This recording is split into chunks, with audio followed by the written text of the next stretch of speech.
కారణం లేకుండా ఎవ్వడు కరువు కట్టిన నేరస్తుడు గాడు అనేది క్రిమినల్ సినిమాలలో కామన్ వినిపించే డైలాగులు. అదే అయింది ఇమ్మడి రవి జీవితంలో కూడా. అపరిచితుడు సినిమాలో రాము తీరుగా అమాయకంగా ఉండే ఇమ్మడి రవిని రెమో లెక్క భార్య వేస్తే అపరిచితుడు తీరుగా అత్త చేసిందట. అవును, 2016లో ఓ బుజ్జిని ప్రేమించి పెళ్లి చేసుకున్నాడట. ఏదో చిన్న ఉద్యోగం చేసుకుంటా కాలం గడుపుతున్నాడట.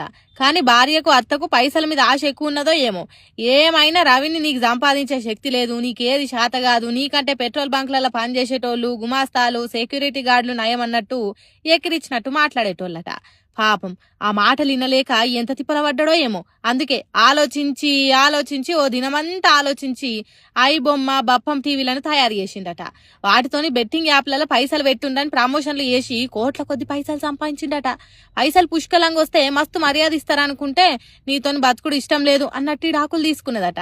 ఇక భార్య అత్తల మెప్పు కోసం మొదలుపెట్టిన బప్పము ఐబొమ్మల బంధు పెట్టకుండా అట్లనే కొనసాగించిండట. నెదర్లాండ్ దేశానికి మకాం మార్చి అక్కడి నుంచి అన్ని ఆపరేటింగ్ చేసుకుంటా కోట్లు సంపాదించిండట.